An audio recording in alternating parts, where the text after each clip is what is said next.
اعوذ باللہ من الشیطان الرجیم بسم اللہ الرحمن الرحیم الحمد للہ رب العالمین والصلاة والسلام علی اشرف الانبیاء والمرسلین وآلہ الطیبین الطاہرین اعوذ باللہ من الشیطان الرجیم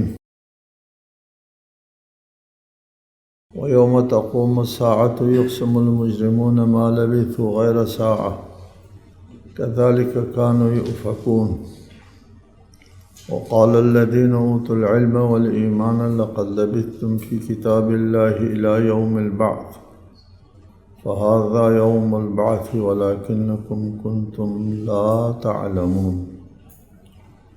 اور جس روز قیامت برپا ہوگی مجرمین قسم کھائیں گے کہ وہ گھڑی بھر سے زیادہ نہیں رہے،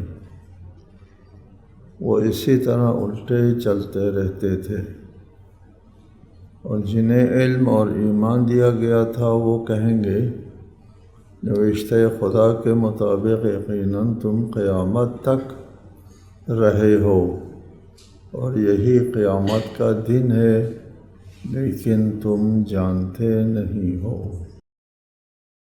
یوم تقوم الساعہ، قیامت برپا ہوگی جب لوگوں کو اٹھایا جائے گا، اس وقت بعض لوگوں کا کیا رد عمل ہوگا اس کا ذکر ہے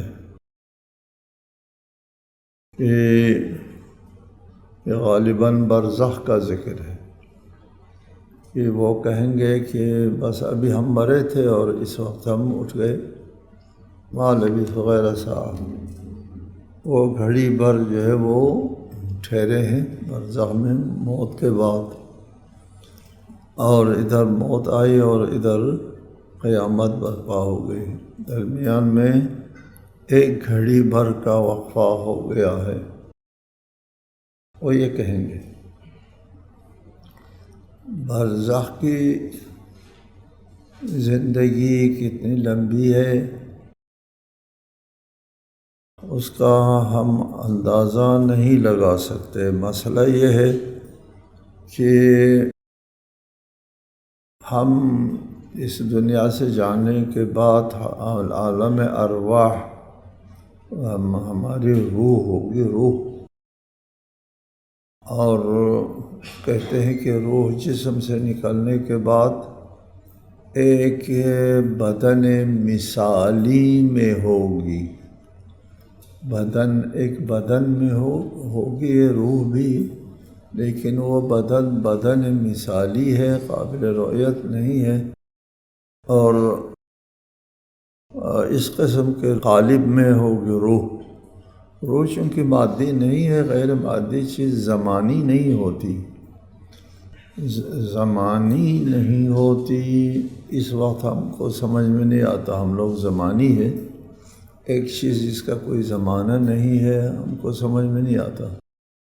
ایک مثال سے ہم کو تقریباً بات ذہن کے نزدیک آ جاتی ہے کہ ہم نے بچپنے میں ایک اژدہے کو دیکھا تھا، جب ہمارے عمر 5-6 سال کی تھی، ایک اژدہے کو دیکھا۔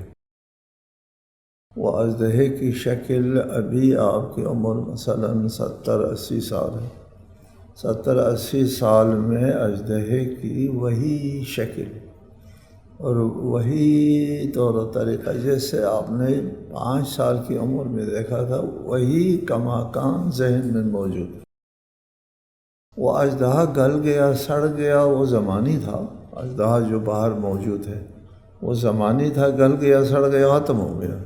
یہ جو ذہن میں ہے یہ بالکل اسی طرح موجود ہے، کیونکہ یہ زمانی نہیں ہے۔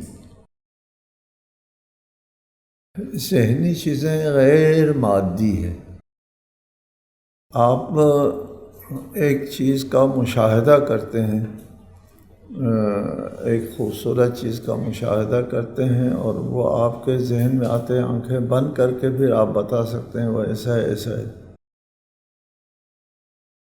یا آپ نے تاج محل دیکھا تو تاج محل آپ اپنے ذہن میں بٹھا دیتے ہیں، جو تاج محل بیرون میں ہے، خارج میں کہتے ہیں ہم لوگ، وہ مادی ہے. جو تاج محل آپ کے ذہن میں ہے وہ غیر مادی ہے. اس لیے کہ آپ کے ذہن میں جو تاج محل ہے اس کا طول و عرض، اس کا وزن کچھ نہیں ہوتا. شکل و صورت ذہن میں ہے لیکن اس کا کوئی وزن نہیں ہوتا، وہ غیر زمانی ہے. اسی طرح روح عالم برزخ میں غیر زمانی ہے. عالم برزخ کتنی مدت کا عالم ہوتا ہے، وہ ہمارے وہم و خیال سے بھی لمبی مدت ہے. کہتے ہیں کہ سور پھونکا جائے گا قیامت کے دن. قیامت برپا ہوگی کب؟ جب سور پھونکا جائے گا. وہ کب سور پھونکا جائے گا، کب قیامت برپا ہوگی، کتنے عرصے بعد، کتنے ہزار، یہ بھی معلوم نہیں ہے ہمارے لیے. یہ صرف علم خدا میں ہے کہ قیامت کب برپا ہوگی. اللہ تعالیٰ کے علاوہ کسی کے علم میں نہیں ہے یہ بات. قیامت برپا ہو گئی، پہلے سور پھونکا، ساری کائنات کی چیزیں جو ہیں وہ نابود ہو جائیں گی. سوائے اللہ تعالیٰ کے کچھ نہیں ہوگا. ایک زمانے میں صرف اللہ تعالیٰ تھا اور کچھ نہیں تھا. اللہ تعالیٰ اس وقت بھی تھا جب کہ تھا بھی نہ تھا، یعنی زمانہ نہیں تھا. زمانہ مخلوق ہے، یہ حدیث کے الفاظ ہے. اور اللہ تھا جب کہ تھا بھی نہ تھا. زمانہ بھی مخلوق ہے. آج کل سائنسداں کا بھی ایک مفروضہ ہے کہ پہلا جو دھماکہ ہوا کائنات کی تخلیق کے لیے، اس دھماکے کے بعد یہ کائنات بھی وجود میں آ گئی، زمانہ بھی وجود میں آ گیا. اس سے پہلے زمانہ بھی نہیں تھا، کچھ بھی نہیں تھا. اسی طرح جب پھونکا جائے گا پہلا سور، اس کے بعد تمام کائنات نیست و نابود ہو جائے گی. اس کے بعد دوسرا، اور اس میں سب فانی، ختم، کوئی چیز نہیں رہی سوائے اللہ تعالیٰ کے. اس کے بعد دوبارہ سور پھونکا جائے گا. پہلے سور اور دوبارہ جو سور ہے، ان دونوں کے درمیان میں روایات میں ہے کتنا فاصلہ ہوگا، ہمارے وہم و خیال سے بھی زیادہ فاصلہ ہوگا.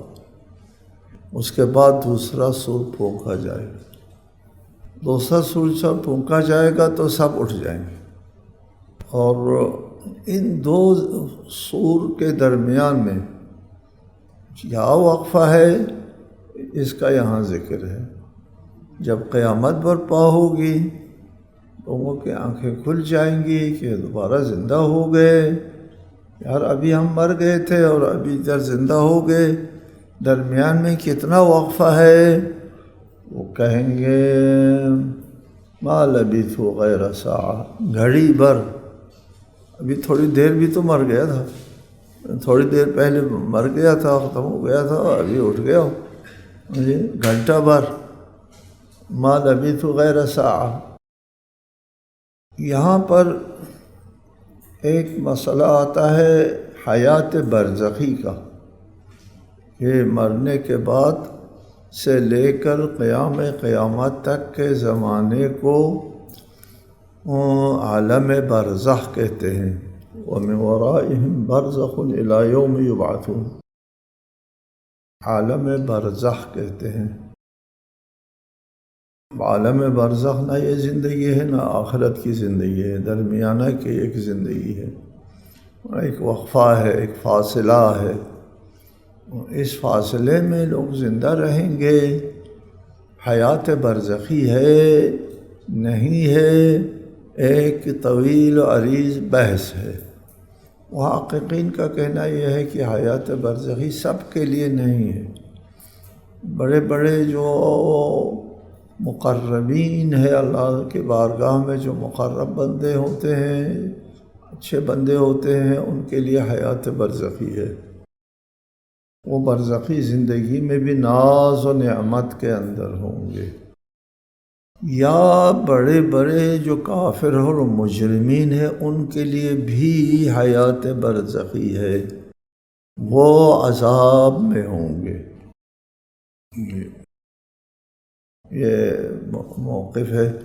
باقی لوگوں کے لیے حیات برزخی نہیں ہے، جن کو نہ عذاب دینا مقصود ہے، برزخ میں حساب کتاب کے بعد دیکھا جائے گا ان کے لیے عذاب ملے گا یا ثواب ملے گا، لیکن اس سے پہلے وہ برزخی جو وقفہ ہے اس میں کچھ نہیں۔ بعض احادیث میں اولاد آدم جب مر جاتا ہے تو اس کی قیامت برپا ہو جاتی ہے، مرنے کے تھوڑی دیر بعد قیامت آ جاتی ہے، درمیان میں کھربوں سال کا وقفہ اس کے لیے نہیں پتہ، یہ زمانی نہیں ہے۔ قرآن مجید میں بھی ایک آیت ہے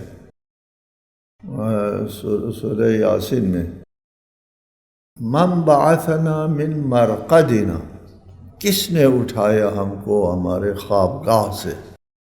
قبر کو مرقد کہتے، خوابگاہ۔ ہم خواب میں تھے، سو گئے تھے، ابھی نیند آئی تھی، مرقد سے تعبیر کیا ہے۔ اور اس سے پتہ چلتا ہے، اور باقی دیگر آیات ہے کہ شہداء کے لیے کہا کہ وہ زندہ ہے، اور کچھ کے لیے مرقد کہا ہے، خوابگاہ کہا ہے۔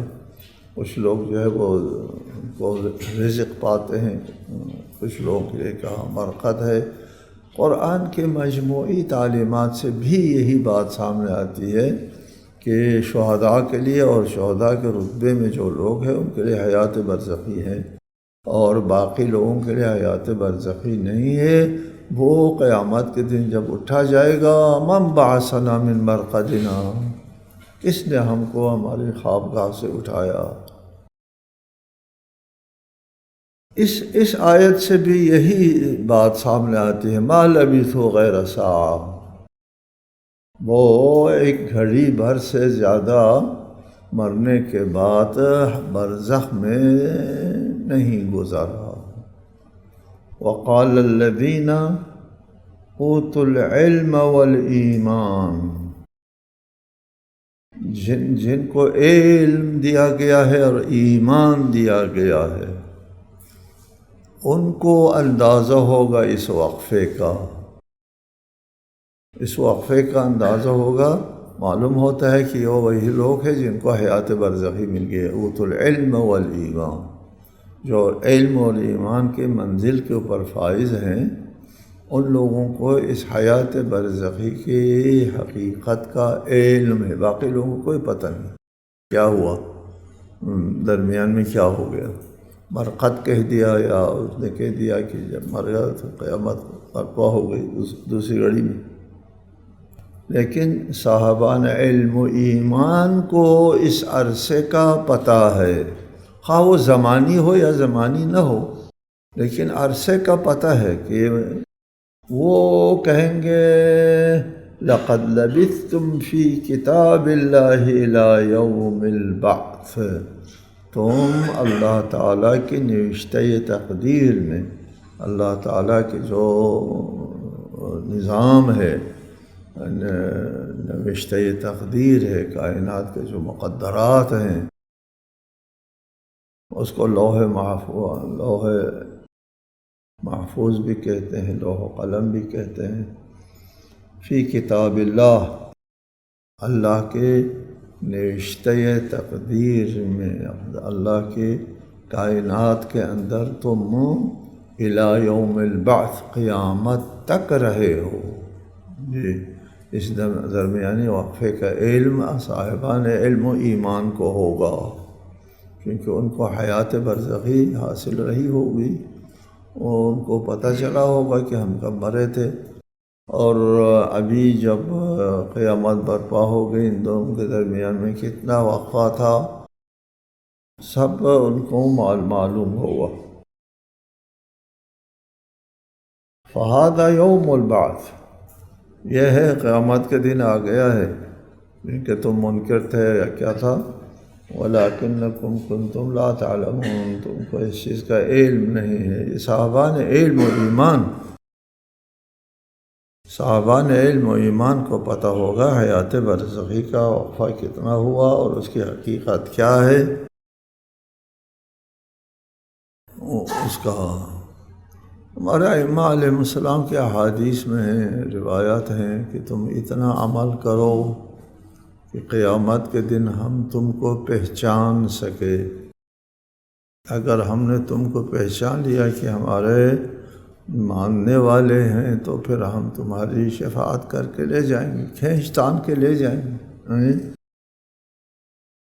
اگر پہچاننے میں نہیں آیا تو پھر تم کو شفاعت نہیں ملے گی، ہمارے ماننے والوں میں شامل ہی نہیں ہوں گے، ہمارے محبین میں شامل ہی نہیں ہوں گے جب ہم تم کو نہیں پہچانیں گے، تو کیا سفارش ملنا ہے تم کو، شفاعت ملنا ہے۔ اس روایت میں کہ ائمہ نے فرمایا کہ تم اتنا عمل کرو کہ تمہارا برزخ خیر سے گزر جائے، جی مرنے کے بعد سے قیامت تک کا وقفہ خیر سے گزر جائے، اتنا عمل کراؤ، اور جب قیامت برپا ہو جائے گی خیر ہے، ہم تم کو کھینچ تان کے لے جائیں گے، شفاعت کر کے لے جائیں گے۔ تم اپنے برزخ کا تو انتظام کر کے آؤ، جہاں حساب کتاب کے بغیر زندگی گزارنا ہے مرنے کے بعد۔ تھوڑا سا وقفہ ہوگا قبر میں، دو فرشتے آئیں گے، سوال کریں گے، اور اس کے بعد سے لے کر قیامت تک کا جو وقفہ ہے وہ تمہارا خیر سے گزر جائے، اتنا عمل کر کے آؤ، ٹھیک ہے۔ فَيَوْمَئِذٍ، جب قیامت برپا ہوگی، فَيَوْمَئِذٍ لَا يَنْفَعُ الَّذِينَ ظَلَمُوا مَعْذِرَتُهُمْ وَلَا هُمْ يُسْتَعْتَبُونَ، پر اس دن ظالموں کو ان کی معذرت کوئی فائدہ نہ دے گی اور نہ ان سے معافی مانگنے کے لیے کہا جائے گا۔ تو قیامت برپا ہوگی اور عمل کا موقع گزر جائے گا اور آزمائش کا وقت گزر چکا ہوگا اور حساب کتاب کا مرحلہ داخل ہوا ہوگا۔ حساب کتاب کے مرحلے میں جانے کے بعد ظالموں کا، کافروں کا کوئی عذر قبول نہیں ہوگا، فائدہ نہیں دے گا معذرت پیش کرنا۔ لا ينفع الذین ظلموا معذرتهم، وہ معذرت پیش ہی نہیں کر پائیں گے۔ ولا يؤذن لهم فيعتذرون، ان کو اجازت ہی نہیں ملے گی کہ وہ عذر پیش کرے، عذر پیش ہو نہیں سکے گا۔ لا ينفع الذین ظلموا معذرتهم، وہ معذرت پیش کرنا چاہیں گے لیکن ان کی معذرت پیش نہیں کر پائیں گے، یہ نوبت بھی نہیں آئے گی۔ یہاں دنیا میں آزادی تھی انسان کے لیے، یہاں انسان مجبور نہیں تھا، ادھر دنیا میں مجبور نہیں۔ آپ کے علم میں ہے نا کہ ایک مکتب فکر ہے معاذ اللہ، وہ جبر کا قائل ہے، دنیا میں بھی جبر کا قائل، آخرت کی طرف۔ یہ روز قیامت کی صورتحال یہ لوگ کہتے ہیں دنیا میں بھی وہی صورتحال ہے، قیامت اور دنیا میں کوئی فرق نہیں، وہاں بھی مجبور، ادھر بھی مجبور، وہاں بھی کوئی عذر فائدہ نہیں دے گا، یہاں بھی فائدہ نہیں دے گا، مجبور ہے۔ اللہ کا وہ حکم چلتا ہے، ہمارے اعمال کا خالق اللہ ہے، ہم نہیں ہیں، ہم صرف آلہ اور ذریعہ ہے۔ جی یہ بھی ایک کلامی بحث ہے، آپ کے علم میں ہونا چاہیے کہ ایک اچھا خاصا جو کلامی فرقہ ہے متاسفانہ، اور وہ نظریے جبر کے قائل ہیں، نظریے جبر کے قائل ہیں کہ انسان مجبور ہے، اختیار نہیں، انسان کو خود اختیار نہیں ہے۔ ایک دوسرے مسلک نے کہا کہ نہیں، ہمارے تفویض ہو گیا ہے کہ ہم فل اختیار ہمارے پاس ہے، اللہ سے کوئی تعلق نہیں، استغفر اللہ۔ یہ دونوں نظریوں سے ہم استغفار کرتے ہیں۔ جی جبر کے لیے، جبر قیامت میں ہے، یہ دیکھو یہ قیامت میں ولا یؤذن لهم فیعتذرون، ان کو عذر پیش کرنے کی اجازت نہیں دی جائے گی۔ یہ مقام امتحان و آزمائش و عمل ہے، یہاں جبر نہیں ہے۔ جبر ہے تو پھر مقام جزا و سزا میں، وہاں اختیار نہیں چلتا، وہاں اللہ کا فیصلہ چلتا ہے۔ لمن الملک اليوم، آج کس کی بادشاہت ہے؟ للہ الواحد القہار، صرف اللہ کی بادشاہت، کسی کا کوئی بس نہیں چلے گا قیامت کے دن۔ آپ لوگ کہتے ہیں دنیا میں بھی کسی کا بس نہیں چلے گا، دنیا اور آخرت میں فرق نہ ہوا۔ اگر کسی کا بس نہیں چلتا ہے تو اس کو قانون نہیں دیا جاتا، ان کی طرح پیغمبران نہیں بھیجے جاتے۔ یار مجبور لوگ ہیں، اس نے تو وہی کرنا ہے جو اس کے جبر کے تحت ہونا ہے، پیغمبر بھیجے نہ بھیجے۔ ان کو ہدایت نہیں دی جاتی، ان کو قانون نہیں دیا جاتا، مجبور کو قانون نہیں دیا جاتا، مجبور کی ہدایت نہیں ہوتی۔ مجبور ہے، کیا ہدایت ہونا ہے؟ ٹھیک ہے، ایک ڈرائیور ہے اور ایک گاڑی ہے، یہ ڈرائیور خود مختار ہے، گاڑی خود مختار نہیں، مجبور ہے۔ گاڑی کو قانون نہیں دیا جاتا، گاڑی کو ہدایت نہیں دی جاتی، مجبور ہے وہ ڈرائیور کے ہاتھ میں۔ قانون دیا جاتا ہے ڈرائیور کو، جی، اور رہنمائی کی جاتی ہے ڈرائیور کی، اور سمجھایا جاتا ہے ڈرائیور کو، گاڑی کو نہیں سمجھا جاتا۔ وہ مجبور ہے، وہ اس کا کوئی اختیار نہیں ہے۔ انسان مجبور ہوتا ہے قیامت کے دن، وَلَا يُؤْذَنُ لَهُمْ فَيَعْتَذِرُونَ، وہاں کوئی عذر نہیں پیش کر سکتے، ادھر صرف اللہ تعالیٰ کی حاکمیت ہوگی۔ وَلَقَدْ ضَرَبْنَا لِلنَّاسِ فِي هَذَا الْقُرْآنِ مِنْ كُلِّ مَثَلٍ وَلَئِنْ جِئْتَهُمْ بِآيَةٍ لَيَقُولَنَّ الَّذِينَ كَفَرُوا إِنْ أَنْتُمْ إِلَّا مُبْطِلُونَ كَذَلِكَ يَطْبَعُ اللَّهُ عَلَى قُلُوبِ الَّذِينَ لَا يَعْلَمُونَ۔ اور ہم نے لوگوں کے لیے اس قرآن میں ہر طرح کی مثال بیان کی ہے، اور اگر آپ ان کے سامنے کوئی نشانی پیش کر بھی دیں تو کفار ضرور کہیں گے تم تو صرف باطل پر ہو۔ اس طرح اللہ ان لوگوں کے دلوں پر مہر لگا دیتا ہے جو علم نہیں رکھتے۔ قرآن مجید کتاب ہدایت ہے، ہدایت کی کتاب ہے، کسی ایک موضوع کی کتاب نہیں ہے۔ اس میں اللہ تعالیٰ نے ایک آیت میں کئی باتیں جمع کی، کہ ہر قسم کی مثال اللہ تعالیٰ اس قرآن میں پیش کرتا ہے، اور خطاب کے تمام اسلوب اختیار فرماتا ہے تاکہ دلوں میں بات اتر جائے، عقلوں میں بیداری آ جائے۔ اس لیے ہر وسیلہ سخن اور ہر ذریعہ بیان اختیار کیا گیا ہے۔ اور اگر کوئی مطلب مادی ذہنوں کے لیے بغیر مشاہدات کے سمجھ میں نہیں آتی، ان کو کوئی بات مشاہدے میں آئے تو سمجھ میں آتی ہے، نہیں تو نہیں آتی، تو ان کے لیے مشاہداتی محسوسات کی مثال پیش کرتا ہے اللہ تعالیٰ، محسوسات کی مثال پیش کرتا ہے، دیکھتے نہیں ہو وغیرہ کر کے۔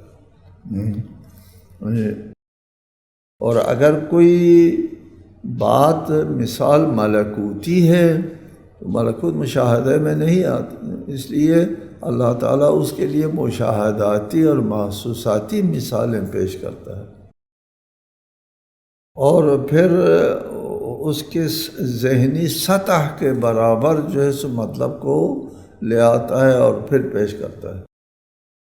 جنت کے نعمتوں اور جنت کی زندگی جو ہے وہ ہمارے لیے قابل فہم نہیں ہے، یہاں کی زندگی اور ہے، جنت کی زندگی اور ہے، اسی طرح جہنم کی بھی۔ ان کو سمجھانے کے لیے ہمارے محسوس اور مشاہدے میں آنے والی باتیں جو ہے وہ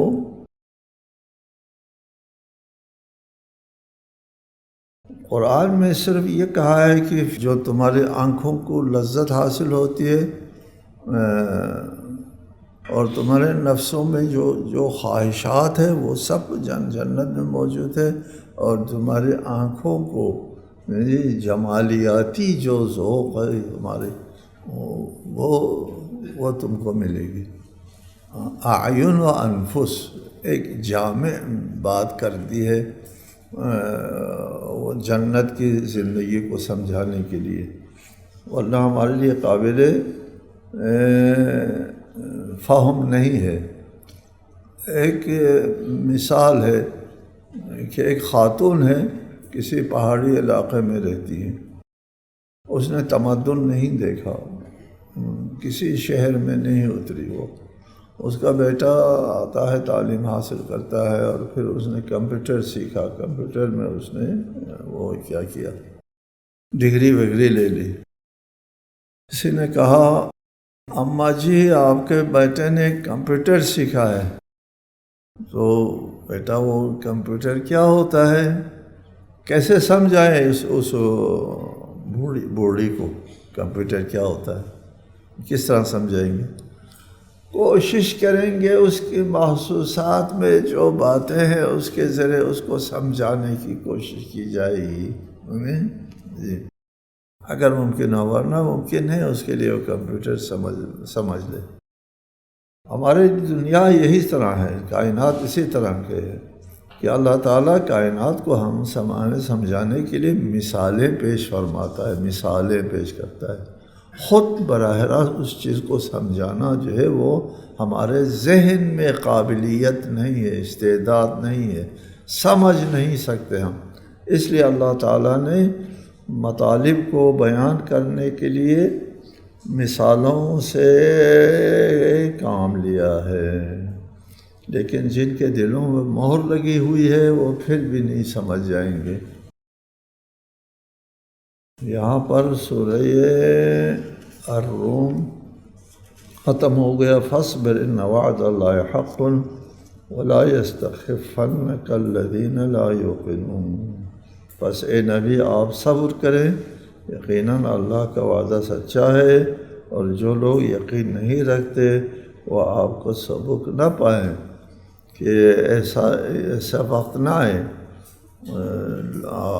لوگ آپ کا مذاق اڑائیں اور آپ کی بات سچی ثابت نہ ہو، اور ایسا نہیں ہوگا، یعنی خبر ہے لا یستخفنک الذین لا یوقنون، آپ کو خفیف نہیں کرنے کی نوبت آئے گی، آپ کا مذاق اڑانے کی نوبت نہیں آئے گی۔ دیکھو آپ نے جو باتیں کی تھی، آپ سے جو وعدہ تھا وہ پورا نہیں ہوا، اس قسم کی خفت اٹھانے کا موقع آپ کے لیے نہیں آئے گا۔